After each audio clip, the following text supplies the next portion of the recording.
এই হলো তোর বডিগার্ড। শুনে আমার গলা আটকে গেল। তাহলে এই কটকটি মেয়ের বডিগার্ড হিসেবে আমায় নিয়োগ করা হয়েছে। মনে মনে রাগ হলো কাকার উপর। একটা মেয়ের সাথে আমায় থাকতে হবে, তার কথা মতো চলতে হবে। ও শিট, আমি মাথা নিচু করে খাচ্ছি। মেয়েটা বলল, এই আবুল মার্কা লোককে ঠিক করেছো আমার বডিগার্ড হিসেবে? শুনে আমার শরীর জ্বলে উঠল। মানবতার খাতিরে চুপ করে খেয়ে নিলাম। রাতে আমাকে 5 তলার একটি রুমে নিয়ে গেল বাড়ির চাকরটা। রুমটা বেশ চাকচিক, সব কিছুই আছে রুমে, টিভি, সাউন্ড বক্স সহ সব কিছুই। খাওয়ার সময় রাগ হয়েছিল অনেক। ভাবছিলাম রাতটা থেকেই ফুটু সব এখান থেকে, কিন্তু বেতনটার দিকে চেয়ে আর বাবার অসুস্থতার কথা চিন্তা করে মত পাল্টালাম। যত কষ্টই হোক, দেখি কি হয়। তাছাড়া ছোট বোন দুটোর লেখাপড়া আর সংসারের চিন্তা করে নিজেকে সংযত করে এই চাকরিটা চালিয়ে যাওয়ার সিদ্ধান্ত নিলাম। ভোরে উঠে নাস্তা করলাম। বাড়ির ওই মেয়েটা বাদে সবার ব্যবহারই মুগ্ধ করার মতো, যেন এই বাড়ির মানুষ আমি। নাস্তা করার পর মেয়েটি বের হচ্ছে। এই ছেলে শোনো, ভালো পোশাক পরে আমার গাড়িতে গিয়ে ওঠো, কলেজে যাব। আমি অসহায়ের মতো পোশাক পরে গাড়িতে উঠলাম। মেয়েটি আমার পাশে এসে বসলো। আমি জড়সড়ভাবে বসে আছি, বুকটা ধুকধুক করছে। কোনো দিন এভাবে কোনো মেয়ের সাথে পাশাপাশি বসা হয়নি। মেয়েটা আমার অবস্থা বুঝে বলল, এই তুমি কি বডিগার্ড মানে বোঝো? বডিগার্ড মানে হলো আমাকে বিপদে রক্ষা করা, আমার প্রয়োজনীয় কাজ করা ও আমার কথা মতো চলা। তোমাকে দেখে তো মনে হচ্ছে গ্রামের কেউ ভূত, পারবে এসব? রাগে আমার শরীর 150 ডিগ্রি হলেও মাথা নেড়ে শান্তভাবে জবাব দিলাম, হ্যাঁ পারবো। গাড়ি চলছে। কোন কলেজে পড়েন ম্যাডাম? Belkuchi degree college. তো এদিকে কোথায় যাবেন? নরকে যাব, তাতে তোর কি?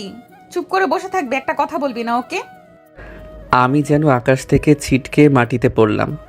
কিছু দূর গিয়ে তিথি গাড়িটা ব্রেক করতে বলল ড্রাইভারকে। ব্রেক করার সাথে সাথে মেয়েটি আমার কাঁধের উপর ঢলে পড়ল। আমি ওকে ধরে ঠিকভাবে বসাতেই ঠাস ঠাস করে কয়েকটা থাপ্পড় বসিয়ে দিল আমার গালে। আমি অসহায়ের মতো গালটা ধরে তাকিয়ে আছি ম্যাডামের দিকে।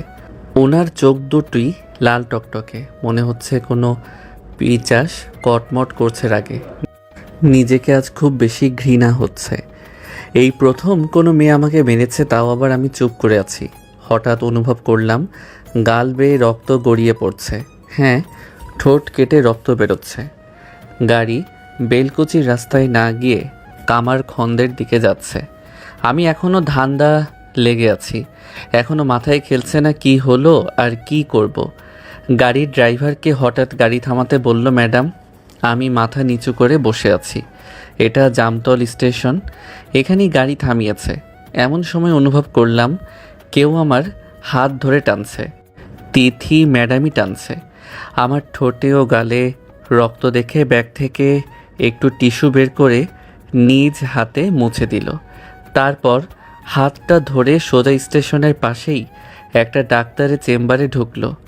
ডাক্তারকে বলল, ওর ঠোঁট কেটে গেছে, একটু দেখুন তো কি করতে হবে। ডাক্তার দেখে বলল, এভাবে কে থাপ্পড় মেরেছে? গালে তো আঙ্গুলের দাগ লেগে গেছে। দুজনই চুপ করে আছি। ডাক্তার ঠোঁটে স্যাভলন দিয়ে পরিষ্কার করে ওষুধ লাগিয়ে দিল, আর কিছু খাওয়ার ওষুধ দিল। এরপর আবার গাড়িতে এসে বসলাম। আমার কেমন যেন রহস্যজনক লাগছে ওকে। এই মেয়েটাই আমাকে মারলো, আবার চিকিৎসা করালো। যাকে এতক্ষণ দেখলাম ভয়ঙ্কর মোডে, এখন সে শান্ত মায়াবী একটা মেয়ে। যাই হোক, আমিও রহস্য অনুসন্ধানে নেমে গেছি। গাড়ি আবারও চলছে। জামতলের ভিতর ঢুকে গ্রামের ভিতরের রাস্তায় ঢুকছে গাড়ি। এই রাস্তায় আর কিছু দূর গেলেই আমার মামার বাড়ি সামনে পড়বে। আমি কিছু বলার সাহস পাচ্ছি না। যেথায় যাই যাক, গাড়িটা আমার মামার বাড়ির সামনে এসে থামলো। থামতেই হবে, কারণ এখানে ভাঙা, আর এরপর থেকেই কিছুটা কাঁচা রাস্তা। ভাঙাটা পার হবে গাড়ি, এমন সময় দেখি মামাতো বোনটা আমার দিকে চেয়ে আছে। আমি ডাক দিতে গিয়েও থেমে গেলাম তিথি ম্যাডামের ভয়ঙ্কর চাহনি দেখে। মেয়েটা কে? মামাতো বোন। এখানে তোমার মামার বাড়ি? আবার নীরবতা। গাড়ি কাঁচা রাস্তা পার হয়ে পাকা রাস্তায় উঠছে। মেয়েটি তোমাকে দেখেনি? বাইরে থেকে কিছু দেখা যায় না, শুধু ভেতর থেকে দেখা যায়। আগে যদি জানতাম ওটা তোমার মামাতো বোন, তবে গাড়ি থামিয়ে দিতাম। রাগ করো না। শুনে আমার মাথা গরম হয়ে গেল, তবুও কন্ট্রোল করে বললাম, আচ্ছা ওকে। ইংলিশ পারো? না, কিছুটা লিখতে পারি, তবে বাংলিশ পারি। লেখাপড়া কতটুকু? ক্লাস 10। ক্লাস 10? ইয়ার কি মারো নাকি? না, সত্যি। তোমার সাহস তো কম না, এত অল্প পড়া ছেলে হয়ে আমার বডিগার্ড হতে আসছো। আমি মাথা নিচু করে আছি। আবার নীরবতা। কিছুক্ষণ পর আবার তিথি ম্যাডামের মাথাটা আমার গাড়ির উপর হেলে পড়েছে। আমি ভয়ে চুপসে আছি, নিঃশ্বাস ফেলতেও ভয় হচ্ছে। চুপচাপ ওভাবে বসে আছি। কর্ণসূতি ব্রিজে উঠতে গাড়িটা ধাক্কা খেয়ে নড়ে ওঠে। তিথি আমার কোলের উপর শুয়ে পড়েছিল। সম্ভবত ঘুম পেয়েছে ওর। মাথাটা কোনো রকম তুলে আমার বুকের উপর মাথা রেখে চোখ বুজে নিয়েছে। আবার আমার বুকের ভিতরটায় ধুকধুকানি শুরু হয়ে গেছে। হাত পা বা শরীর নড়াতে পারছি না, পাথরের মূর্তির মতো বসে আছি। এমন সময় ড্রাইভার গাড়ি থামিয়ে দেয়। পিছন দিকে না ফিরেই ড্রাইভার বলে, ম্যাডাম এসে গেছি। তিথি আমার বুক থেকে মাথা তুলে অবাক হয়ে তাকিয়ে দেখে আমায়। আমার গলা শুকিয়ে যায়। আবার একটা মুচকি হাসি দিয়ে নেমে পড়ে তিথি। আমিও নেমে যাই। কি জায়গায় এসে থামলো গাড়ি। কোনো ঘরবাড়ি বা কোনো লোকজন নাই। তিথি একটু এগিয়ে যেতেই ফোনে কল আসে। হ্যালো, তোরা কই রে? আমি তো এসে পড়েছি ঢাবির কাছে।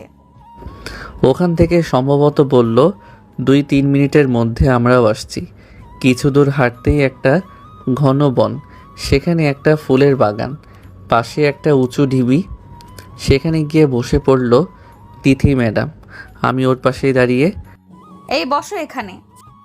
আমি বসে ভয়ে ভয়ে বললাম, কারা আসবে? আরও থাপ্পড় খাওয়ার শখ আছে?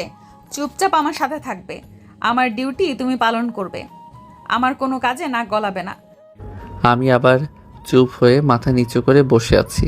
হঠাৎ আরেকটা গাড়ির শব্দ পেলাম। তাকিয়ে দেখি আমাদের গাড়ির কাছেই আরেকটা গাড়ি থেমেছে। আমাদের ড্রাইভারের কাছ থেকে শুনে এদিকে আসছে কয়েকটা মেয়ে ও একটা ছেলে। এখান থেকে সব দেখা যায়, তবে গাড়ির নিকট থেকে এখানকার কিছুই দেখা যায় না। ওরা এখানে আসতে একটা মেয়ে এসে তিথিকে জড়িয়ে ধরে কেঁদে ফেলে। তিথি মাথায় হাত বুলিয়ে বলে, ভাবিস না মিমি, ওখানে তোদের কোনো সমস্যা হবে না। আমি ফোন করে সব বলে দিছি। আর এই নে 20,000 টাকা। এমন সময় আরেকটা মেয়ে 10 ও অন্য একটা মেয়ে 10,000 টাকা ওর হাতে দিল। তারপর ওদের সাথে আসা একমাত্র ছেলেটিকে তিথি বলে, সোহান, তুই ওকে নিয়ে কড্ডায় যাবি রিমির গাড়িতে। তারপর দুজন বাসে উঠে সোজা কক্সবাজার। এনে টিকিট। সোহান নামের ছেলেটি কাঁদো কাঁদো গলায় বলে, তোমাদের এই ঋণ আমি কখনো শোধ করতে পারবো না। তোমাদের এই উপকারের কথা আমি কখনো ভুলতে পারবো না। হয়েছে, এখন যা তোরা। আর রিমি, তোরা ওদের দুজনকে গাড়িতে তুলে দিয়ে তবেই বাড়ি ফিরবি, ওকে? ওকে বলে সবাই ওই গাড়িতে উঠে চলে গেল। আমাদের আসা বিপরীত রাস্তায়। আমরাও গাড়িতে উঠে যে রাস্তায় এসেছি সেই রাস্তায় রওনা দিলাম। সন্ধ্যা গড়িয়ে আধার নেমেছে। আগের মতোই একটু পরেই মাথাটা আমার বুকের উপর দিয়ে শুয়ে পড়ে তিথি ম্যাডাম। এবার একটু গভীরভাবে জড়িয়ে ধরেছে আমায়। আমি নড়তে পারছি না, কথা বলার সাহসও পাচ্ছি না। মেয়েটাকে এখনও বুঝতে পারলাম না আমি। কখনো বিষধর সাপের মতো, আবার কখনো মায়াবী পরীর মতো। এভাবেই পাথরের মূর্তির মতো বসে আছি। তিথি আমার বুকে মাথা রেখে এক হাত কাঁধের উপর দিয়ে শুয়ে আছে। কতক্ষণ পর আবার কাঁচা রাস্তায় এসেছে গাড়ি। একটু পরপর গাড়ি দোলনি খাচ্ছে আর তিথি ম্যাডামের সারা দেহ আমার দেহে মিশে যাচ্ছে। শত ভয় আর টেনশনে থাকলেও যখন একটা যুবতী মেয়ে বুকের উপর শুয়ে জড়িয়ে ধরে থাকে, তখন নিজের ভিতরে অজানা এক শয়তান দেখা দেয়। যদিও আমি এ ধরনের না, তবুও আমি কেমন জানি হয়ে যাচ্ছি। এমন সুন্দর একটা মেয়ে আমার একান্ত কাছে, ইচ্ছে করলে আমি দেহের ভিতর সাড়া দেওয়া শয়তানটাকে জাগিয়ে তুলতে পারি, ছেড়ে দিতে পারি তার নিজস্ব খেয়ালে। কিন্তু না, আমি এমন কিছু চাই না। তাছাড়া মেয়েটিকে অনেক রহস্যময় মনে হচ্ছে। ওর ভিতর ভালো ও খারাপ দুই রকমের মানুষের দেখা পাই, আর তাই আমিও ওর আসল রূপ দেখতে চাই। যত কষ্ট হয় হোক, গাড়িটা আমার মামার বাড়ির ওখানে ব্রেক করে ভাঙা রাস্তার জন্য ম্যাডাম আমার বুক থেকে উঠে পড়ে। এটা তো তোমার মামার বাড়ি না? হুম। যাবে? না, রাত হয়ে গেছে। গাড়ি আবারও চলছে। জামতল স্টেশনে আবার নামতে হলো। প্ল্যাটফর্মের কাছে একটা হোটেলে ঢুকলো ম্যাডাম। ড্রাইভারকে 200 টাকা দিয়েছে কিছু খেয়ে নেওয়ার জন্য, আর আমাকে নিয়ে হোটেলে বসলো। বিরিয়ানি খাওয়ার পর ঠান্ডা খাচ্ছি। হঠাৎ তিথি ম্যাডাম আমাকে বলল, স্মোক করো? না। করলে লজ্জা করবে না, বলতে পারো। সত্যিই করি না। ওকে চলো। গাড়ি আবার চলছে। ম্যাডাম একটু পর আবার আমার বুকের সাথে মিশে গেছে। আমি যেন ওর স্বামী বা বয়ফ্রেন্ড। কোনো অন্যরকম মনে হচ্ছে না ওর, যেন এটা খুব স্বাভাবিক একটা ব্যাপার। গাড়িটা বাসার সামনে কখন এসে গেছে জানি না। ম্যাডাম আমার বুকে এসে ঘুমিয়ে গেছে। আমিও ম্যাডামের পিঠে হাত রেখে ঘুমিয়ে গেছি। ড্রাইভারের ডাকে দুজনই জেগে গেলাম। এই প্রথম ও আমার হাতটা সরিয়ে লজ্জা পাওয়ার মতো করে ওড়নাটা ঠিক করে নিল। এই প্রথম মনে হলো ও একটা লজ্জাবতী যুবতী মেয়ে। যাই হোক, গাড়ি থেকে নেমে ম্যাডাম ড্রাইভারের হাতে কিছু টাকা দিয়ে বলল, ড্রাইভারটা বয়স্ক, তবে চালচলনে বুঝলাম ম্যাডামের কোনো কাজে তার না নাই। যখন যা বলছে তাই করছে। অবশ্যই এতে ওনার টাকার দিক দিয়ে ভালোই লাভ হয়। যাই হোক, বাড়িতে ঢুকে আমি উপরতলায় আমার রুমে ঢুকবো, হঠাৎ ম্যাডামের ডাক। একটু পরে যাও ঘুমাতে, এইদিকে আসো। সিঁড়ি বেয়ে ছাদে উঠলাম। আকাশে চাঁদ তারার আলোয় আলোকিত দৃশ্য। এই সময় ছাদে আসলে এমন দৃশ্য দেখতে পাবো তা আগে ভাবিনি। আমি দাঁড়িয়ে আছি, হঠাৎ পিঠে কোমল হাতের স্পর্শ। তাকিয়ে দেখি ম্যাডাম।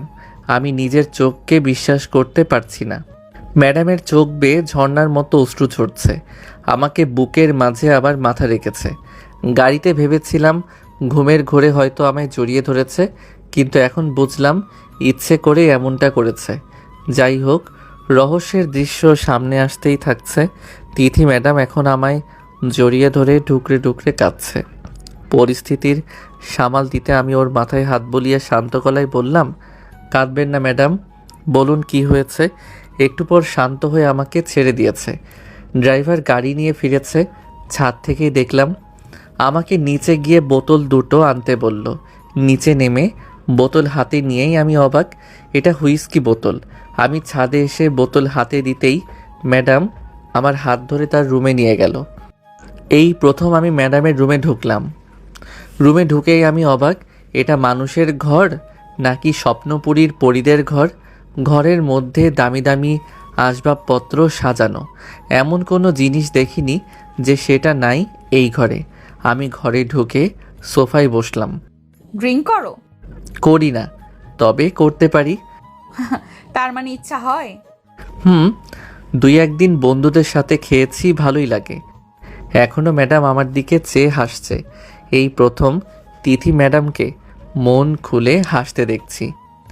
এই প্রথম তিথি ম্যাডামকে মন খুলে হাসতে দেখছি, যেন সত্যি একটা কাল্পনিক পরী।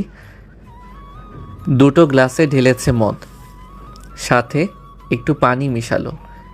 আমি একটু সাহস করে ভয়ে ভয়ে বললাম, একটা কথা বলবো? বলো। আপনি এসব প্রায় দিনই খান নাকি? আগে খেতাম না, কিছুদিন হলো বেশি খাই। কেন জানতে পারি? অন্যদিন হলে হয়তো থাপ্পড় বসিয়ে দিত আমার গালে, কিন্তু আজ শুধু হাসছেই। তবে এই কথাটা বলার পরেই ম্যাডামের মুখ মলিন হয়ে গেছে আবার। আমি ভয় পেয়ে গেছি যে আবার না জানি সেই ব্যবহার দেখতে পাই। তার চেয়ে বড় কথা, এমন সুন্দর হাসিটা হারিয়ে গেল আমার এই জানতে চাওয়ায়। তুমি কি প্রেম করেছো বা ভালোবাসো কাউকে? না, করিনি। এই গরিবের সাথে প্রেম করবে কে? ম্যাডাম এগিয়ে আসে আমার কাছে, হাত দুটো ধরে বলে, আমি খুব খারাপ, তাই না? না না, খারাপ হবেন কেন? আমি তোমাকে বিনা কারণে মেরেছি, মদ খাচ্ছি, মেয়ে মানুষ হয়ে, এগুলো খারাপ না? এই আবির, আমাকে ক্ষমা করে দিও প্লিজ। এই বলেই ম্যাডাম হু হু করে কেঁদে উঠল। আমি মাথায় হাত বুলিয়ে বললাম, না ওটা ব্যাপার না, কিছু মনে করিনি। জানো, আমি এমনটা নই।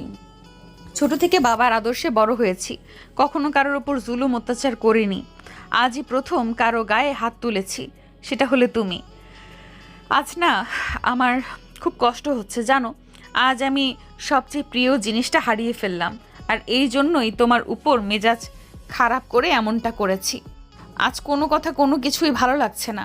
আমি আজ পাহাড় সমান কষ্ট বুকে নিয়ে আছি। কি কষ্ট বলা যাবে আমায়? বলবো তোমায় সব। তার আগে বলো, আমায় ক্ষমা করেছো কিনা? করেছি। এবার বলেন। আমার বন্ধু হবে তুমি? আমার কষ্টগুলো ভাগ করে নিয়ে আমাকে একটু হালকা করবে, বলো? হব, করব। আমি বাবাকে বলে গ্রামের সহজ সরল কাউকে আমার পাশে থাকার জন্য বডিগার্ড হিসেবে চেয়েছিলাম। তুমি যখন আসলে তখন দেখেই বুঝেছিলাম তুমি খুব ভালো। তারপর তোমায় থাপ্পড় দেওয়াতেও যখন চলে যাওনি, তখন বুঝলাম আমাকে বুঝতে চেষ্টা করতেছো তুমি। আমি ইচ্ছে করে গাড়িতে তোমার দিকে ঝুঁকে পড়েছি, আর তুমি কোনো খারাপ দৃষ্টি না দিয়ে বুকের সাথে ঘুমানোর জায়গা করে দিয়ে চুপ করে থেকেছো। আমি অন্যরকমভাবে জড়িয়ে ধরলেও তুমি পুরুষ হয়েও নিজেকে সংযত রেখেছো। এইসব ছিল আমার তোমাকে চরিত্র ও ব্যবহার পরীক্ষা করার জন্য করেছি। তুমি পাশ করেছো এই পরীক্ষায়। তোমার ব্যবহারে আমি মুগ্ধ। তোমার মতোই এমন একটা কাউকে খুঁজছিলাম, যাতে সব শেয়ার করা যায়, যে পাশে থাকবে হাজার কষ্ট পেলেও, যে বুঝতে চাইবে আমাকে। তোমাকে আমার তেমনটাই মনে হয়েছে। তোমাকে যতই অবহেলা করেছি, তুমি চলে যাওনি, বুঝতে চেয়েছো আমাকে। এই জন্যই তোমাকে আমি বন্ধু হিসেবে চাই। তোমার সাথে সব শেয়ার করে নিজের কষ্টকে হালকা করতে চাই। বলো, পারবে আবির? পারবো। বলেন, কি হয়েছে আপনার? কি এমন নীরব কষ্ট লুকিয়ে আছে আপনার মাঝে? সব বলবো আগামীকাল কোনো নির্জন জায়গায় ঘুরতে গিয়ে। আজ এই পানি খেয়ে একটু ঘুমাতে চাই। এই বলে গ্লাসে চুমুক দিল ম্যাডাম। আমার দিকে আরেকটা গ্লাস দিল, অল্প একটু ঢেলে। আমি কখনো এমন বোতলের জিনিস খাইনি, বন্ধুদের পাল্লায় পড়েও খাইনি, তাও সেগুলো কম দামের মদ। কষ্ট হলেও যেটুকু দিয়েছে খেয়ে নিলাম। ম্যাডাম ঢালছে আর খাচ্ছে, আমার দিকে চেয়ে বলে, তোমায় আর দেব না, তোমার অভ্যাস নেই। জানো, আমারও এসব পছন্দ ছিল না। আমার বন্ধু বান্ধবীরা অনেক সময় এগুলো খাওয়ার পার্টি দিত, আমাকে ডাকতো সেই পার্টিতে, কিন্তু আমি যেতাম না। কিন্তু যখন জানলাম আমার ভালোবাসার মানুষটি অন্য কারো, তখন থেকেই এইসব খাওয়া ধরলাম। এখন নিয়মিত খাই কষ্টগুলো ভুলে থাকার জন্য। ম্যাডাম কাঁদছে আর গ্লাসে চুমুক দিচ্ছে। এভাবে এক বোতল শেষ।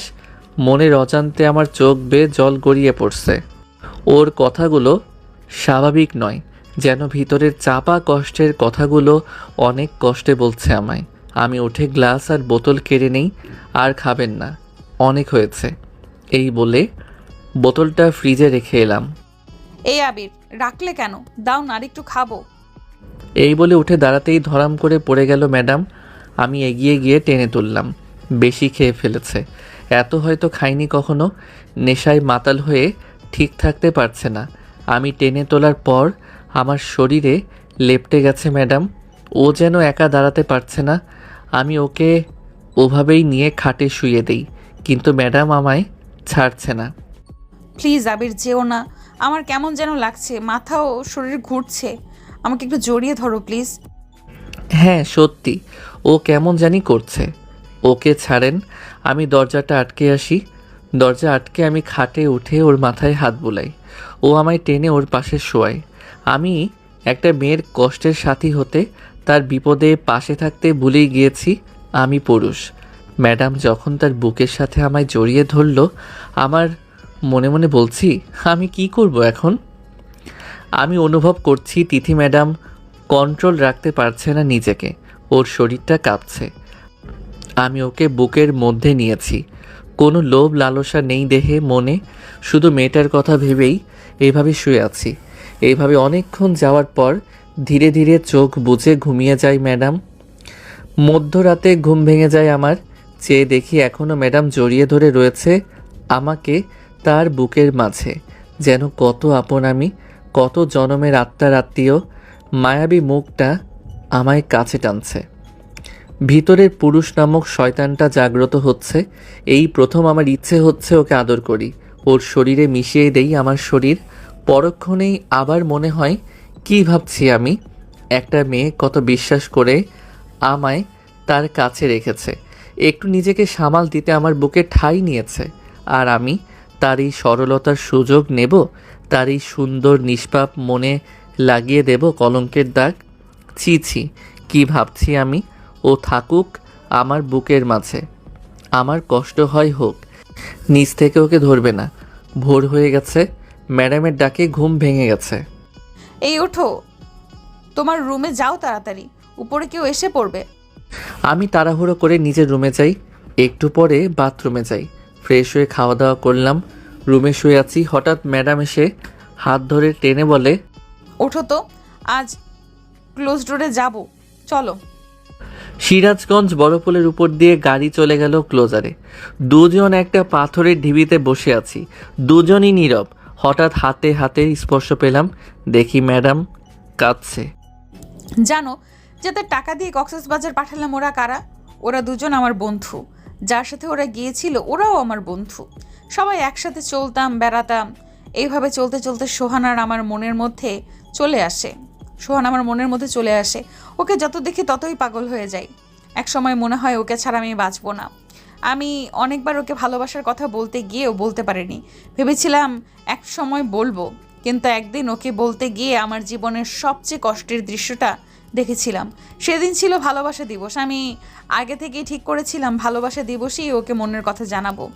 আমি সেদিন সব বন্ধুদের যমুনা ইকো পার্কে আসার জন্য ইনভাইট করি। সবাই যায় পার্কে, আমি খুব সেজেছিলাম সেদিন। প্রিয়জনকে আজ ভালোবাসার কথা বলবো তাই। তবে মনের মধ্যে ভয় ছিল অনেক। ভেবেছিলাম সোহান কি ভালোবাসবে আমাকে। ঠিক করলাম মিমিকে দিয়ে জানাবো ওর কাছে আমার মনের কথা, কারণ মিমির সাথেও বেশি কথা বলে। আমি পার্কে যেতেই দেখি ওরা সবাই বসে আছে যমুনা সেতুর গোড়ার দিকে। আমি এগিয়ে গেলাম, কিন্তু সোহান আর মিমিকে দেখলাম না। ওদের কথা বলতেই বলল তারা একটু মজা করছে ওই দূরে বসে। আমি তাকালাম ওই দিকে, একটু দূরে সোহানের কোলে মাথা রেখে বসে আছে মিমি, আর পরম মমতায় মাথায় হাত বুলিয়ে আদর করছে সোহান। আমি আকাশ দেখার মতো চমকে গেলাম। আমার বন্ধুরা কাছে এসে বলল, কি রে চমকে গেলি কেন? আমরা এখানে এসে দেখে চমকে যাই। দেখি দুজন আমাদের আগে এসেছে। আমরা আসতে দুজন জড়িয়ে ধরলো আমাদের সামনেই। আমরা কিছু বলার আগেই মিমি বলল, আমরা দুজন দুজনকে বেশ কিছুদিন আগে থেকেই ভালোবাসি। একটা ভালো দিনে তো ওদের জানাবো ভেবেছিলাম। আর যখন তিথি সবাইকে এখানে আসতেই বলল, ভাবলাম এই সুযোগে তোদের জানিয়ে দিই আমাদের ভালোবাসার কথা। একটু বলেই থেমে যায় ওরা। তখন আমার ভেতরটা ফেটে যাচ্ছিল। আমার মনের রাজকুমার আজ অন্য কারো হয়ে গেছে, তাকে ভালোবাসি বলার আগেই হারিয়ে গেছে। আমি কষ্টে কথা বলতে পারছিলাম না। ওরা আমায় বলছিল। আমি কষ্ট চেপে মুখটা একটু হাসির ভাব করে বললাম, না রে থাক, এসব বাদ দে। তোদের যে কারণে ডেকেছি সেটা বলবো। আগে সোহান আর মিমিকে এখানে ডাক। হাত ইশারায় ওদের ডাক দেয়।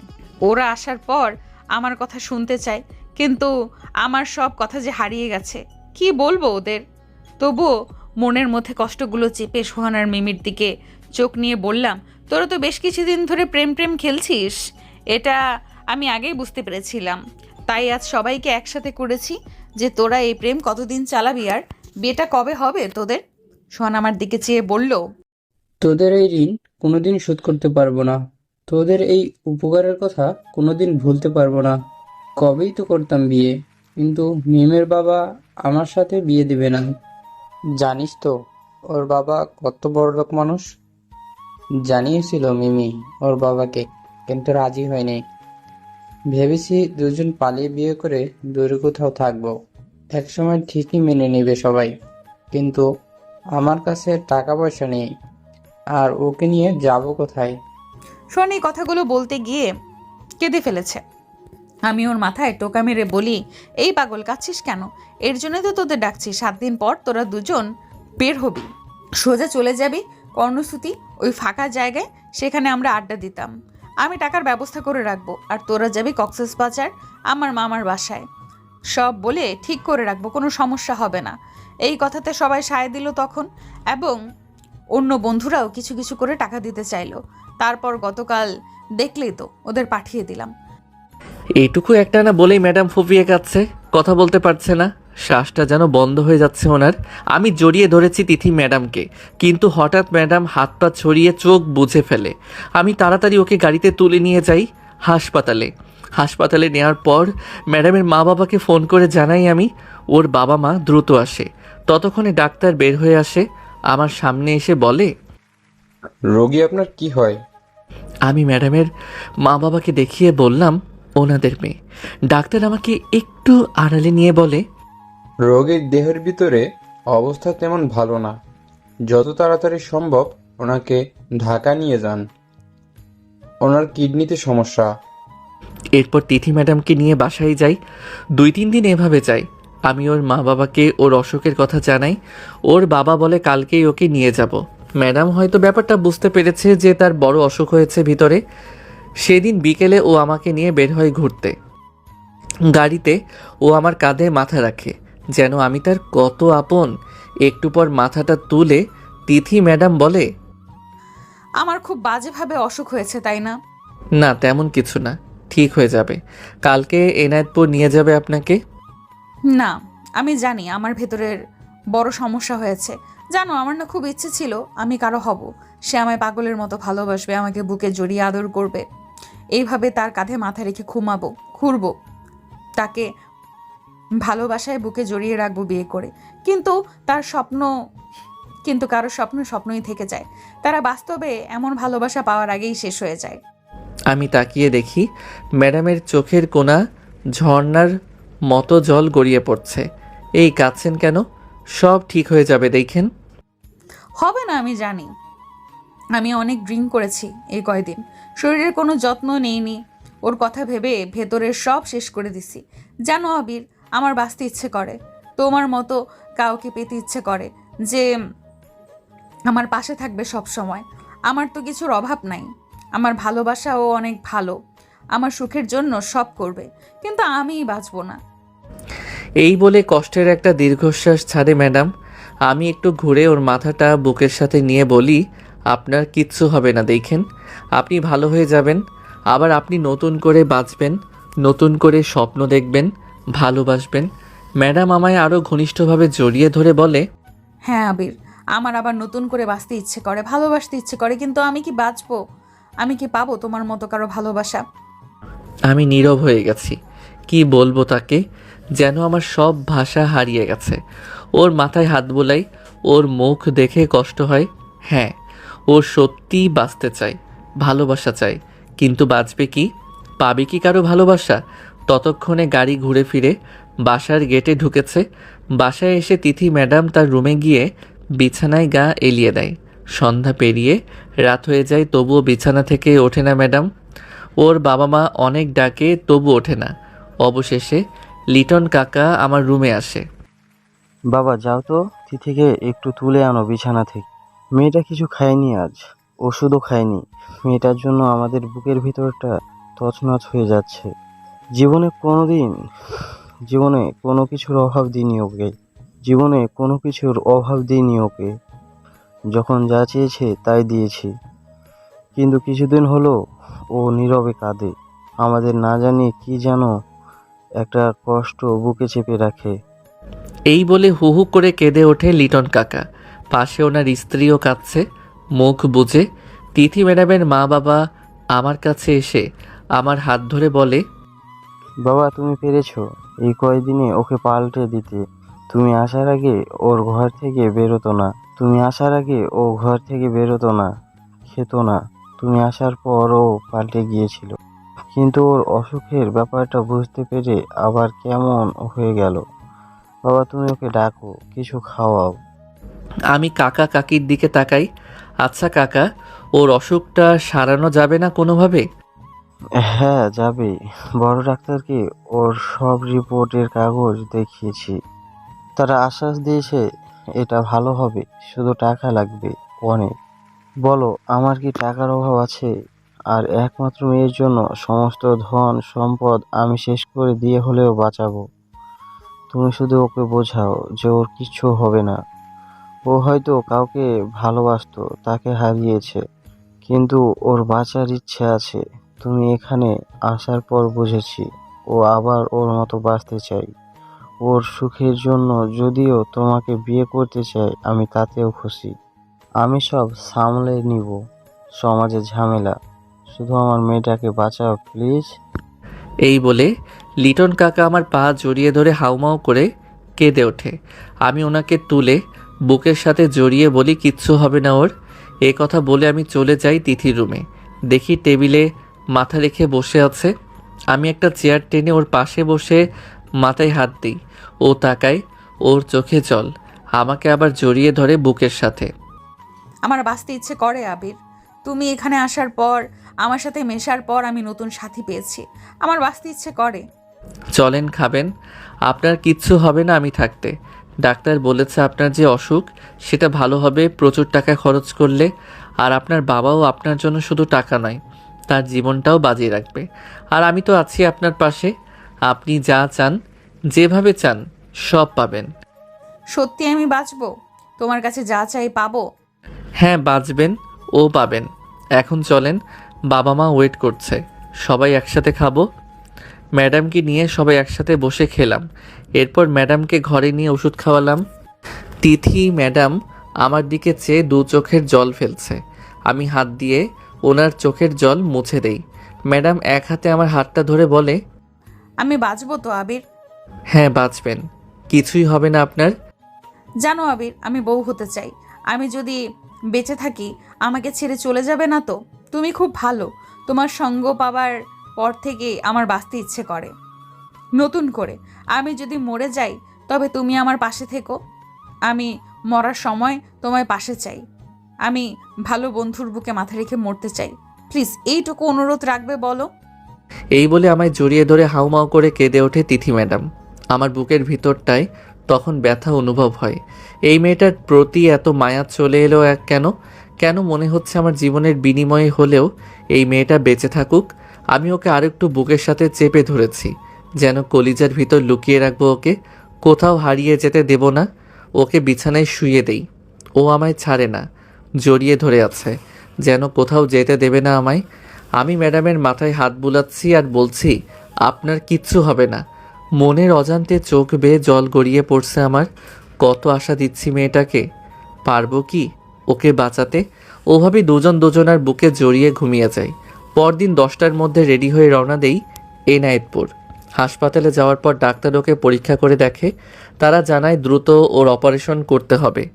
ওর বাবা বলে, প্লিজ ডাক্তার, এখনই ওর অপারেশনের ব্যবস্থা করুন। যত টাকা লাগে লাগুক, শুধু আমার মেয়েটাকে বাঁচান। ডাক্তার লিটন কাকার মাথায় হাত বুলিয়ে বলে, চেষ্টা করব, বাকিটা উপরওয়ালার হাতে। অপারেশন শুরু হয়ে গেছে। আমরা সবাই প্রার্থনা করছি ম্যাডামের জন্য। হঠাৎ ডাক্তার বাইরে আসলো গোমরা মুখে। আমিও কাকা এগিয়ে গেলাম। ডাক্তার কাকাকে বলল, তাড়াতাড়ি একটা কিডনির ব্যবস্থা করতে হবে। ওনার ভিতরের দুটো কিডনি নষ্ট হয়ে গেছে। প্লিজ 1 ঘন্টার মধ্যে কিডনি ব্যবস্থা করুন, নইলে আপনার মেয়েকে বাঁচানো সম্ভব না। আমরা খোঁজ নিয়ে দেখলাম নাগালের মধ্যে কিডনি নাই এখন। কাকা সাথে সাথে বেরিয়ে পড়ল গাড়ি নিয়ে। 10 মিনিট 40 মিনিট পার হয়, তবু কাকা আসে না, ফোনও ধরে না। আমি ডাক্তারকে একটু দূরে নিয়ে কথা বললাম। অনেক অনুরোধ করার পর ডাক্তার রাজি হলো। অপারেশন শুরু হয়ে গেছে আবার। বাইরে কাকা এসেছে, কিডনি পাইনি পরে জেনেছিলাম। একটু পর ডাক্তার বের হয় হাসি মুখে, বাইরে সবার কাছে এগিয়ে গিয়ে বলে, অপারেশন সাকসেসফুল। লিটন কাকা কাঁদছিল এতক্ষণ কিডনি না আনতে পেরে। ডাক্তারের মুখে এ কথা শোনার পর চোখের পানি মুছে অবাক চোখে বলে, সত্যি ডাক্তার, আমার দিদি বাঁচবে? হ্যাঁ, বাঁচবে। এই বাঁচার পথ দিয়েছেন আপনাদের সাথে আসা আবির নামের ছেলেটি। ওর একটা কিডনি দান করেছে আপনার মেয়েকে। আমি আর তিথি পাশাপাশি বেডে শুয়ে আছি। আমি অনেক আগেই চোখ খুলেছি, চেয়ে আছি ওর দিকে। এখনও মন বলছে আমি কি কিডনি দিয়েও ওকে বাঁচাতে পারলাম না। ডাক্তার তো বলল অপারেশন সাকসেসফুল, তবে তিথি ম্যাডাম চোখ খোলে না কেন? হঠাৎ দেখি ম্যাডাম নড়ে উঠছে, চোখ আস্তে আস্তে খুলে তাকাচ্ছে চারপাশে। সবাই রুমে এসেছে, সবাই ওকে ঘিরে আছে। শুধু লিটন কাকা আমার পাশে বসে আমার হাত ধরে কাঁদছে, মাথায় হাত বুলিয়ে বলছে, তুমি আমার মেয়েকে বাঁচিয়েছো, তোমার কাছে আমি চিরঋণী হয়ে গেলাম বাবা। ওইদিকে তিথি ম্যাডাম মায়ের হাত ধরে বলছে, বাবা আর আবির কই? ওদেরকে তো দেখছি না। লিটন কাকা উঠে যায় ওর কাছে, বলে, এই তো মা, আমি। আবির কই বাবা? ও আমার এমন মুহূর্তে পাশে নেই কেন? লিটন কাকা ফুপিয়ে কাঁদে আর বলে, ও তো ওই যে ওই বেডে শুয়ে। ওর কি হয়েছে বাবা? বেডে শুয়ে কেন? তোকে বাঁচাতে ও ওর একটা কিডনি দান করেছে, নইলে তোকে বাঁচানো যেত না। ডাক্তার আমায় কিডনি আনতে পাঠায়, অনেক জায়গায় খুঁজেও 1 ঘন্টার মধ্যে কিডনি না পেয়ে ফিরে এসে শুনি আবির তোকে কিডনি দিয়ে বাঁচিয়েছে। আমি এসব এই বেডে শুয়ে শুনছি। হঠাৎ কান্নার আওয়াজ পেলাম। তিথি ম্যাডাম কাঁদছে। আমি উঠে আসতে চাইলাম একা। ডাক্তার আমায় ধরে নিয়ে তিথির পাশে বসালো। ওর চোখের পানি মুছে দিলাম আমি। আবির, আমি আর একটা জিনিস চাই, দিবে আমায়? সব দেব, বলো কি? তোমায়, তোমার ভালোবাসা চাই, দিবে? দেব। আগে সুস্থ হই আমরা দুজন। 3 সপ্তাহ একসাথে বিছানায় ছিলাম দুজন। এরপর আজ মোটামুটি সুস্থ দুজনই। আমি শুয়ে আছি, লিটন কাকার কাকি আমার রুমে আসলো। তোমাকে আমার মেয়ের জন্য ভিক্ষা চাই বাবা। শুধু আমার মেয়েটাকে বিয়ে করবে বলো বাবা, বলো করবে কি না? ম্যাডামের জন্য আমি সব করব, বাট আপনারা যদি আমার মা বাবাকে রাজি করাতে পারেন। ঠিক আছে, আমরা এখনই তোমার মা বাবার কাছে যাব, তোমাকে আমার মেয়ের জন্য ভিক্ষা চাইবো। এই বলে চোখ মুছতে মুছতে বের হয়ে গেল কাকা ও কাকি। ওনারা যাবার পর তিথি ম্যাডাম রুমে ঢোকে, আমার পায়ের কাছে বসে, পা দুটো ধরে কাঁদে আর বলে, তুমি আমার জন্য কিডনি দিলে, আমাকে নতুন জীবন দিলে, আর আজ আমার জন্য নিজের মন, নিজের ভালোবাসাও দিতে রাজি হলে বাবা মার কাছে। এত কিছু আমায় কেন দিলে তুমি বলো? আমি তো তোমাকে কিছুই দিলাম না, তুমি একাই দিয়ে গেলে শুধু। বলো আজ কি চাও তুমি? যা চাইবে তাই দেব, যদি আমার জীবনটাও চাও তোমার হাতে তুলে দিব। এই বলে আমার পা জড়িয়ে কাঁদতে থাকে তিথি ম্যাডাম। আমি উঠে ওকে টান দিয়ে বুকের মাঝে টেনে নেই। কিছুই লাগবে না, শুধু আপনার মনের ভালোবাসা দিয়ে এভাবে এই বুকের মাঝে জড়িয়ে রাখেন আমায় জনম জনম। ম্যাডাম আরও শক্ত করে ধরে আমায়, একটু পর মুখটা তুলে কপালে একটা চুমু দেয়। এইভাবেই রাখবো তোমায় জনম জনম, তবে আমায় আপনি নয় তুমি করে বলবা, ওকে? ওকে। আমি ওর চোখের দিকে তাকাই, দুজনই হেসে উঠি। হঠাৎ করে ম্যাডাম আমাদের 4 ঠোঁট এক করে দিল, যা দেখে আমার চোখ বড় বড় হয়ে গেল। কিছু সময় পর ছেড়ে দিল। আমি হাঁপাতে লাগলাম আর ম্যাডামকে বললাম, ম্যাডাম বিয়ের আগে এসব ঠিক না। এই যে মাত্র যেটা করলেন আমি বলতে পারবো না। আচ্ছা আপনি যা পারেন করিয়েন, এখন আমি একটু ঘুমাবো। কি আর করার, আমি শুয়ে পড়লাম। ম্যাডাম আমার মাথায় হাত বুলিয়ে দিতে লাগলো। আমি কখন ঘুমিয়ে গেছি মনে নাই। ঘুম ভাঙতে দেখতে পাই ম্যাডাম আমার বুকের উপর আমাকে শক্ত করে জড়িয়ে ধরে শুয়ে আছে। ম্যাডামকে ঘুমন্ত অবস্থায় দেখতে অনেক অনেক মায়াবী লাগছে। আমি ম্যাডামকে আস্তে করে আমার বুক থেকে নামিয়ে ওনার মাথা বালিশে রাখলাম। মুগ্ধ হয়ে তাকিয়েছিলাম ওনার মায়াবী মুখের দিকে। ভাবতেই অবাক লাগে এই মেয়েটা আমাকে ভালোবাসে। আমি উঠে চলে গেলাম ওয়াশরুমে। ফ্রেশ হয়ে বের হয়ে দেখি ম্যাডাম এখনও বেঘরে ঘুমাচ্ছে। আমি ওনার পাশে বসে কপালে চুমু এঁকে দিলাম, সাথে সাথে উনি চোখ খুলল। লুকিয়ে লুকিয়ে আদর করা হচ্ছে? ওনার কথা শুনে আমি থতমত খেলাম। সেটা দেখে উনি দুষ্টু হেসে আমাকে ওনার বুকের উপর টেনে নিল। আরে কি করছো তিথি? তোমাকে কাছে টানছি, তুমি এবার আমায় আদর করবে। বিয়ের আগে এসব একদম ঠিক না। একটু আগে দিলে সেটাই অন্তত দাও, প্লিজ প্লিজ। তিথির এমন বাচ্চামি দেখে আমি হেসে দিলাম। আমারও মন চাইছে তিথি নিজের করে নেই। ভেতরের পুরুষ নামক শয়তানটা খুব উস্কানি দিচ্ছে। তবুও নিজেকে সামলে তিথির কপালে আবারও চুমু দিয়ে বললাম, পাগল তুমি তিথি। আমি এমনিই পাগল করব।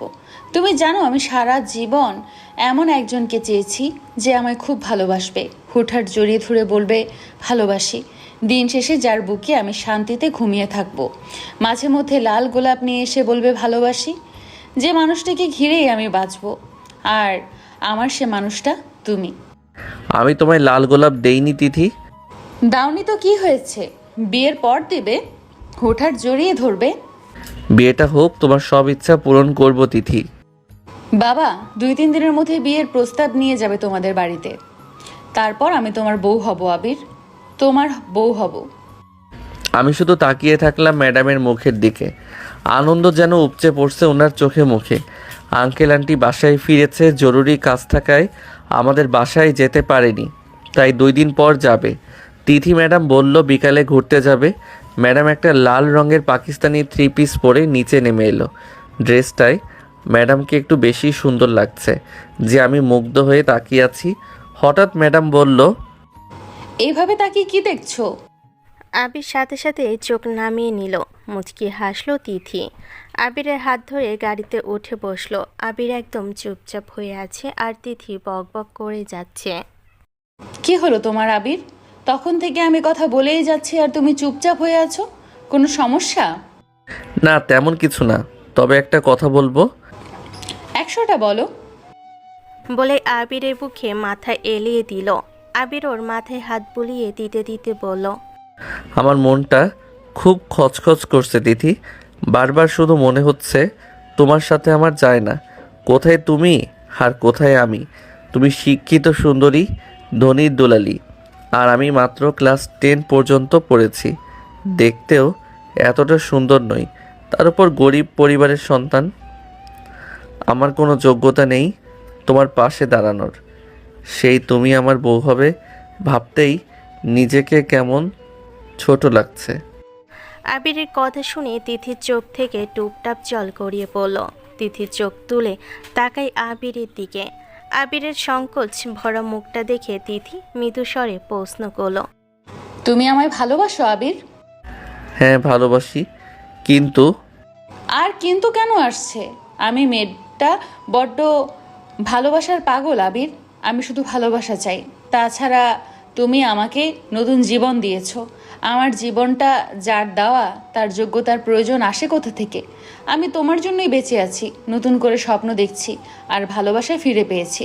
আর তুমি যদি চাও আবার কলেজে ভর্তি হবা। তারপরও তিথি। তারপর আর কি আবির, আমি তোমাকে খুব ভালোবাসি আবির, বিশ্বাস করো আমি তোমায় ভালোবাসি। আমি খুব সহজে তোমার বুকে নিজেকে সঁপে নিয়েছি, আমি খুব সহজে তোমার বুকে নিজেকে সঁপেছি, তোমাকে নিয়ে স্বপ্ন সাজিয়েছি। তোমার এইসব কথাগুলো শুনে আমার খুব কষ্ট হচ্ছে। আমি তোমাকে ছাড়া কিছুই ভাবতে পারি না আবির। কাঁদতে কাঁদতে বলল তিথি। আবির ওর চোখের জল মুছিয়ে দিয়ে তিথিকে বুকে টেনে নিল। সরি, আমি তোমাকে কষ্ট দিতে চাইনি। ভালোবাসি তো, এবার কান্না থামাও। তুমি কখনো আমাকে ছেড়ে যেও না আবির, কখনো না। তারপর দুজনে চুপ হয়ে গেল। গাড়ি গন্তব্যে পৌঁছালো। দুজন একসাথে ঘোরাঘুরি করলো। সারাদিন অনেক আনন্দ করলো। তিথির চোখে মুখে খুশির ঝলক। আবিরের হাত জড়িয়ে ধরে তোতা পাখির মতো কথা বলছে। আবির শুধু দেখছে আর মনে মনে ভাবছে তিথি ম্যাডামকে ছাড়া সে থাকতে পারবে না। এই মেয়েটা অল্প সময়ে তার সাথে মিলেমিশে একাকার হয়ে গেছে। ওকে ছাড়া থাকার কথা চিন্তা করলেই বুকের ভেতর উত্থাল পাত্থাল ঝড় শুরু হয়। আবিরকে অন্যমনস্ক দেখে তিথি আবারও বলল, তুমি কিছুক্ষণ পর পর কোথায় হারিয়ে যাও বলো তো? তোমার মাঝে হারিয়ে যাই। মুচকি হাসলো তিথি। সেই হাসিতে আবারও ঘায়েল হলো আবির। একটানে ওকে বুকে টেনে নিল। তিথিকে জড়িয়ে ধরে হাঁটছে আবির। সারাদিন দুজনে ঘোরাঘুরি করলো। সন্ধ্যার পরে দুজন হাসতে হাসতে বাসায় ঢুকলো। লিটন সাহেবের চোখ জুড়িয়ে গেল দুজনকে একসাথে দেখে। তিথি আবিরের হাত ছেড়ে দিয়ে দৌড়ে গিয়ে ওর বাবার গলা জড়িয়ে ধরে আহ্লাদ করে বলল, বাবা আজ আমরা অনেক আনন্দ করেছি, সারা বিকেল একসাথে ঘুরেছি। খুশি হয়েছে তুমি তিথি? খুব খুব খুশি বাবা। তোমার খুশিতে আমরাও খুশি। বাবা একটা কথা বলি? বলো। আমি খুব তাড়াতাড়ি আবিরকে বিয়ে করতে চাই। বলেই তিথি দৌড়ে নিচের রুমের দিকে চলে গেল। মেয়েকে লজ্জা পেতে দেখে লিটন সাহেব শব্দ করে হেসে দিল।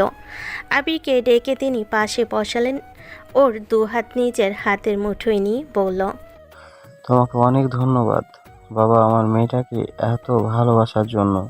আমি কালই যাব তোমার বাবা মার কাছে তোমাদের বিয়ের প্রস্তাব নিয়ে। শুধু একটা অনুরোধ করব তোমাকে, তিথি আমার একমাত্র মেয়ে, ওকে কখনো কষ্ট দিও না। ওর চোখের জল আমি সহ্য করতে পারি না। আবির ওনাকে আশ্বস্ত করে বলল। আমি চেষ্টা করব কাকা ওকে খুশি রাখার। আবির লিটন সাহেবের থেকে বিদায় নিয়ে রুমে চলে আসলো আর ভাবছে, সত্যি আমি এত সহজে তিথির মতো মেয়েকে পেয়ে যাব? আবির রাতের খাবার খেয়ে রুমে আসলো, কিন্তু অস্থিরতা কাটাতে পারল না। কিছুক্ষণ নিজের রুমে পায়চারি করে ছাদে গেল। ছাদে যেতেই অবাক হয়ে গেল। তিথি ম্যাডাম বসে আছে ছাদের কার্নিশে। আবির গিয়ে ওর পিছনে দাঁড়ালো। তখনই শুনতে পেল, আমার শুধু ইচ্ছে করে তোমার সঙ্গে বসে থাকি, হঠাৎ করে তোমার গায়ে গোপনে হাত রাখি, রাখতে রাখতে সাহস হবে, সাহস থেকে প্রেম, বুঝবে আমি শেকড়গুলো কিভাবে ছাড়লাম। আমার শুধু ইচ্ছে করে তোমার সঙ্গে ভেসে যেতে, ভাসতে ভাসতে সবটা নদী বুকের কাছে পেতে। আবির মুগ্ধ হয়ে শুনল তিথি এত সুন্দর করে আবৃত্তি করছে। কবিতার প্রত্যেকটি লাইনে গভীরভাবে আবিরকে উপলব্ধি করেছে মেয়েটা। তিথি আবারও আকাশ পানে তাকিয়ে বলল, আমি তোমাকে ভালোবাসি আবির, ভীষণ ভালোবাসি। আমি তোমাকে ভালোবাসি দিদি। হঠাৎ করে আবিরের কণ্ঠ শুনে তিথি একটু চমকে যায়। পিছন ফিরে আবিরকে দেখে ও ছুটে এসে আবিরকে জড়িয়ে ধরল। দুপা পিছিয়ে গেল আবির। নিজেকে সামলে আবির ও তিথিকে জড়িয়ে ধরল। তিথি ওর বুকের মধ্যে সিটিয়ে গিয়ে বলল, আমায় ডাকুনি কেন? আমি তো ভেবেছি তুমি ঘুমিয়ে গেছো, তাই তো ছাদে এলাম। আমারও ঘুম আসছিল না, তাই ছাদে এলাম। তখনই শুনতে পেলাম তোমার আবৃত্তি। ও, অনেকটা সময় কাটালো ওরা একে অন্যকে জড়িয়ে ধরে দাঁড়িয়ে আছে। আবির দুহাতে আগলে রাখলো তিথিকে। এই মেয়েটা প্রথম দিন থেকেই তার বুকের নিচে জায়গা করে নিয়েছে। পাকাপোক্তভাবে তিথি নিচে জায়গা করে নিয়েছে আবিরের বুকে। আবির আদুরে গলায় ডাকলো, তিথি। হুম। আচ্ছা, তোমার ভয় করে না? কেন? সব সময় এভাবে আমার বুকে লেপ্টে থাকো, যদি কখনো উল্টাপাল্টা কিছু হয়ে যায়। তিথি হাসলো। ওকে হাসতে দেখে আবির অবাক হয়ে বলল, কি হলো, হাসছো কেন? তোমার কথা শুনে হাসছি। আমি তোমার কাছে নিজেকেই খুব নিরাপদ মনে করি। আমার ভরসার জায়গা তুমি। আমি তোমাকে খুব বিশ্বাস করি। আমি জানি তুমি কখনো নিজের সীমা লঙ্ঘন করবে না, তাই তো খুব সহজে নিজেকে লুটিয়ে দিতে পারি তোমার বুকে। এত বিশ্বাস? এখন চুপ করে থাকো, আমাকে এভাবে থাকতে দাও। আবিরের ঠোঁটের কোণে তৃপ্তির হাসি ফুটে উঠল। মেয়েটা সত্যি ওকে খুব ভালোবাসে। বহু সময় কাটালো এভাবে। আবিরের গলা জড়িয়ে রাখা হাত দুটো শিথিল হয়ে আসলো তিথির। ও ঘুমিয়ে গিয়েছে বুঝতে পেরে আবির পাজা কোলে তুলে নিল তিথিকে। তিথিকে ওর রুমে রেখে এসে আবিরও ঘুমাতে চলে যায়। লিটন সাহেব পরের দিন সকালে আবিরের গ্রামের বাড়িতে যায়। উনি যতটা আশা নিয়ে গিয়েছিলেন ফিরে এসেছে নিরাশ হয়ে। লিটন সাহেব বুঝতে পারল জীবনে টাকা আর ক্ষমতাই সব না। কিছু কিছু ক্ষেত্রে চাইলেও সব কিছু টাকা আর ক্ষমতা দিয়েও পাওয়া যায় না। আজ আবিরের মা বাবার সিদ্ধান্ত শুনে নিজেকে ভীষণ অসহায় মনে হয়েছিল ওনার। লিটন সাহেব পাশে আসতেই দেখলো আবির আর তিথি ড্রয়িং রুমের সোফায় বসে খুনসুটি করছে। উনি তাকালেন মেয়ের হাসি মুখটার দিকে। কিছুতেই এই হাসি উনি বিলীন হতে দিবেন না। তিথিমা, তুমি উপরে যাও, আবিরের সাথে আমার একটু জরুরি কথা আছে। বাবার কথাই তিথি উপরে চলে গেল। উনি আবিরের দিকে কিছুক্ষণ তাকিয়ে থেকে ঠান্ডা গলায় ডাকলো, আবির। জি কাকা। আজ আমি তোমার বাড়িতে গিয়েছিলাম তোমার আর তিথির বিয়ের প্রস্তাব নিয়ে। আব্বা আম্মা রাজি হয়েছে তো কাকা? ওনারা আপত্তি তো করেনি, তাই না? রাজি হয়নি তোমার আব্বা আম্মা? আবিরের মুখ জুড়ে অন্ধকার নেমে এলো। এর জন্য কি মনটা এমন খচখচ করছিল? কিছুতেই মনটা স্থির হচ্ছিল না। তোমার মামাতো বোনের সাথে তোমার বিয়ে ঠিক হয়ে আছে, তবে লিটন সাহেবের পরের কথাটার জন্য আবির মোটেও প্রস্তুত ছিল না। হতভম্ব আবির দুপাশে মাথা নাড়ি না বোঝালো, কিন্তু লিটন সাহেব জোর গলায় বলল, তোমার পরিবার তো তাই বলল। কাকা আমি এসব কিছুই জানতাম না, মাত্রই আপনার কাছে শুনলাম। এখন কি করবে? আবির চুপ করে রইল। কি বলবে বুঝতে পারল না। আবিরের সম্মতি ছাড়া তিথিকে না পারবে বিয়ে করতে, না তিথিকে ছাড়া বাঁচতে। উভয় সংকট বুঝতে পারল আবির। লিটন সাহেব হয়তো আবিরের পরিস্থিতি বুঝতে পারল, তাই উনি বলেন, আমি তোমার কাছে সারা জীবন কৃতজ্ঞ থাকবো আমার মেয়েকে বাঁচানোর জন্য। তবে যে প্রাণ তুমি বাঁচিয়েছো, সে প্রাণহানির কারণ তুমি হলে সেটা মানতে কষ্ট হবে। এবার সিদ্ধান্ত তোমার। ওনার কথার মর্ম আবির ঠিকই বুঝতে পারল, তবে হটকারিতায় কোনো সিদ্ধান্ত নিল না। বেশ কিছুক্ষণ ভাবনা চিন্তা করে বলল, কাকা আমি বাড়িতে যেতে চাই। আমি বুঝিয়ে বললে নিশ্চয়ই আমার পরিবার রাজি হবে। বুঝে শুনে সিদ্ধান্ত নিয়েছো তো? তোমার সিদ্ধান্তের উপর আমার মেয়ের বাঁচা মরা নির্ভর করছে। তিথি তোমাকে কতটা ভালোবাসে সেটা নিশ্চয়ই আমাকে বলতে হবে না। জানি কাকা, আমি ভেবেচিন্তে বলছি। মা বাবার অমতে আমি কিছুই করতে পারবো না। আমার জীবনে ওনাদের গুরুত্ব অনেক, আর তিথিকে ছাড়াও আমি থাকতে পারবো না। তাই ওনাদের রাজি করিয়েই আমি তিথিকে বিয়ে করব। ঠিক আছে, ঠিক আছে, দেখো রাজি হয় কি না। তবে আবির, আমি চেষ্টার কমতি রাখিনি। আমার মেয়ের জন্য আমি তোমায় ভিক্ষা চেয়েছি, আবারও তোমার কাছে তোমাকে ভিক্ষা চাই। এভাবে বলবেন না কাকা, আমি তিথিকে ভালোবাসি। আপনি এভাবে বলে আমাকে ছোট করবেন না। আমি এক্ষুনি বাড়িতে যাব কাকা। যাওয়ার আগে একবার তিথির সাথে দেখা করে যাও। লিটন সাহেবের কথা মতো আবির রেডি হয়ে তিথির রুমে গেল। দরজা নক করে ভিতরে প্রবেশ করতে অবাক হয়ে গেল। তিথি একটা লাল টুকটুকে শাড়ি পরে হাসি মুখে দাঁড়িয়ে আছে। ওকে দেখতে পুরোই নতুন বইয়ের মতো লাগছে। আবির মুগ্ধ হয়ে তাকিয়ে আছে। তিথি একগাল হেসে বলল, আমাকে কেমন লাগছে আবির? তোমার বউয়ের মতো লাগছে তো? তিথির কথাই আবিরের মুগ্ধতার ঘোর কাটে। আবির মলিন একটা হাসি দিয়ে বলল, তোমার শুধু বউয়ের মতো নয়, একদম পরীর মতো লাগছে। তিথি হেসে আবিরকে জড়িয়ে ধরল। আবিরও তিথিকে শক্ত করে জড়িয়ে ধরল, আর মনে মনে ভাবছে, ইচ্ছে করলো ওকে সারা জীবন এভাবেই আমার বুকের মধ্যে লুকিয়ে রাখি, কিন্তু সারা জীবন একসাথে থাকার জন্য সাময়িক দূরত্ব তৈরি করতে হবে। তিথিকে রেখে এখন আবিরের বাড়িতে যেতে হবে। তাই আবির তিথির কপালে একটা নরম স্পর্শ দিল। তারপর শান্ত কণ্ঠে বলল, তিথি, আমি এখন বাড়িতে যাব। কেন? আমার বাবা একটু অসুস্থ, আমাকে যেতে হবে। আবির ওকে মিথ্যা বলল, নয়তো পাগল মেয়েটা কান্নাকাটি জুড়ে দিবে আর আবিরকে যেতেও দিবে না। কিন্তু তিথিও আবিরের সাথে যাওয়ার জন্য বায়না শুরু করলো। আমাকেও তোমার সাথে নিয়ে চলো আবির। না, এখন না। আমাদের বাড়িতে এখন তোমাকে নেওয়া যাবে না। তুমি ওই পরিবেশে মানিয়ে নিতে পারবে না। এসব কি বলছো? তুমি সেখানে থাকবে, সেখানেই আমার জান্নাত। তুমি থাকলে আমি সব পরিবেশেই থাকতে পারবো। ভালো লাগায় আবিরের মনটা পুলকিত হলো। তবে ওর পরিবারের কথাটা মনে আসতেই তিথিকে আবারও নিজের বুকের সাথে শক্ত করে জড়িয়ে ধরলো। ওকে বোঝানোর ভঙ্গিতে বলল, আমি সেটা বলিনি। তোমাকে আমার কাছে নেওয়ার জন্য তো একটু প্রস্তুতি প্রয়োজন, সেটাই বলেছি। 2 দিন আমাকে একটু সময় দাও, তারপর একবারের জন্য তোমাকে আমার কাছে নিয়ে যাব। আবিরের ভালোবাসাময়ী বাক্যে তিথি মেনে গেল। আবির ওকে রেখে ঠিকই গেল, তবে মনটা খুব ছটফট করছে। অজানা আশঙ্কায় বারবার আবিরের হৃৎপিণ্ডকেও যেন কামড়ে ধরল।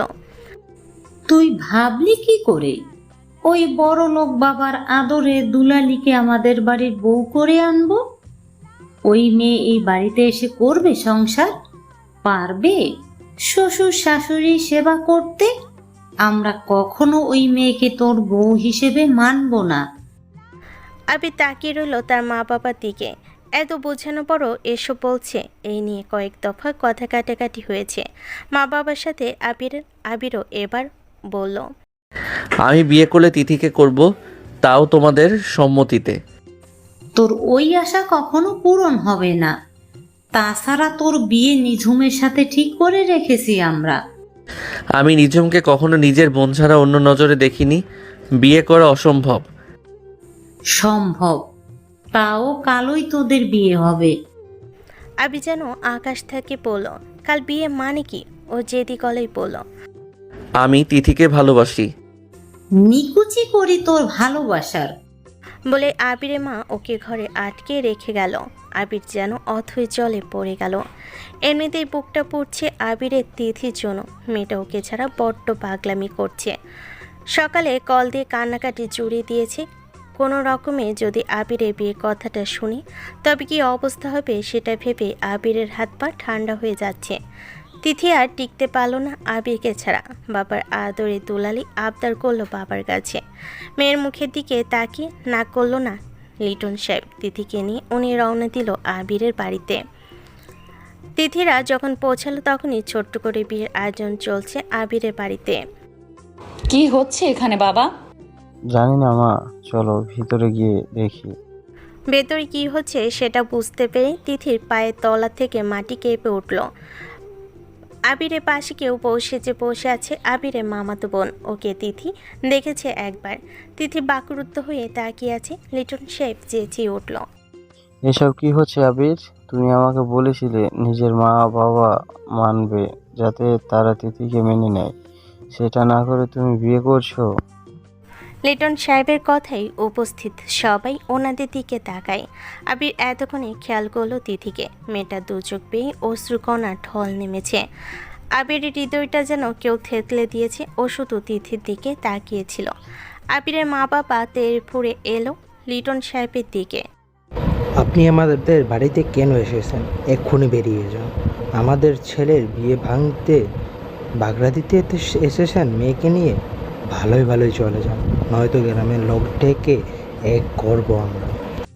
আবিরের মা বাবা নানা কথাই অপমান করতে লাগলো লিটন সাহেব ও তিথিকে।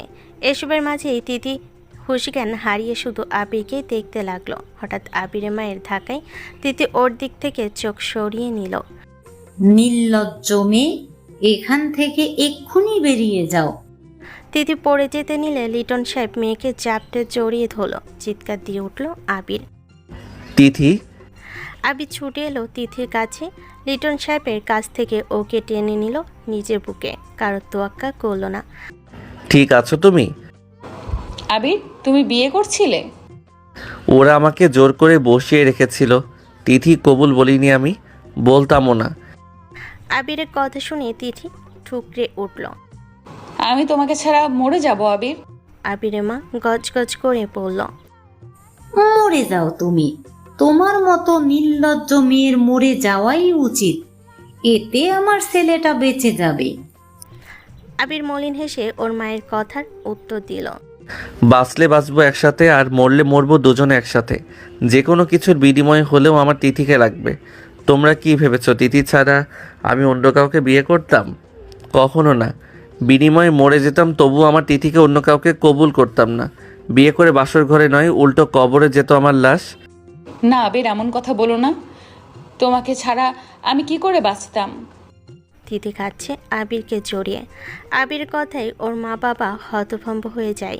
ওনার এতটা সিরিয়াসলি নেননি বিষয়টা। তখন লিটন সাহেব চোখে পানি নিয়ে বলল। আপনাদের কাছে আমি হাত জোড় করছি, ছেলে মেয়ে দুটোকে আলাদা করবেন না। ওরা একজন আরেকজনকে ছাড়া বাঁচবে না। নিজেদের স্বার্থ বাদ দিয়ে ওদের মেনে নিন। আল্লাহর দোহাই লাগে। লিটন সাহেব তাকে অনেক বুঝিয়ে তার কোম্পানির এক এমপ্লয়ির সাথে নিঝুমের বিয়ে ঠিক করে দিল। সেই সন্ধ্যায় সাদামাটা আয়োজনে বিয়ে হয়ে গেল আবির আর তিথির। বিয়ের পর তিথি রয়ে গেল আবিরদের বাড়িতে। কোটিপতি বাবার একমাত্র রাজকন্যা। 800 টাকার একটা সুতি শাড়ি পরে অপেক্ষা করতে লাগলো তার স্বামীর। আবির রুমে এসে দেখলো তিথি জানালার পাশে দাঁড়িয়ে আছে, পরনে একটা তাঁতের শাড়ি। আবির সামনে যেতেই দেখলো ঘামে ভিজে আছে তিথির ফর্সা মুখখানা। এসিতে অভ্যস্ত মেয়েটা। তোমার খুব কষ্ট হচ্ছে তিথি? না তো, আমি ঠিক আছি। আবির আলনা থেকে গামছা এনে তিথির মুখটা মুছিয়ে দিতে দিতে বলল। হয়তো তোমার বাবার মতো এত বিলাসবহুল জীবন তোমাকে আমি দিতে পারবো না, তবে সাধ্য অনুযায়ী ভালো রাখার চেষ্টা করব। তোমার কষ্ট হবে জানি, তবে তিথি হামলে পড়ল আবিরের বুকে, ওকে শক্ত করে জড়িয়ে ধরে বলল, কষ্ট হবে না আমার, তুমি এইভাবে আমাকে জড়িয়ে রেখো তোমার সাথে, অনেক অনেক ভালোবেসো, তাহলে আমার আর কষ্ট হবে না। তিতির মুখটা উপরে তুলে আবির চুমু খেলো সারা মুখে, ঠোঁটে ঠোঁট ডুবিয়ে দিল। আজ আর ভেতরে পুরুষ নামক শয়তান আটকালো না, নিজের পুরুষ সত্তাকে প্রশ্রয় দিয়ে তিথিতে মত্ত হলো। দুজন নব দম্পতির ভালোবাসা উপচে পড়ল সুখ সুখ কলরব।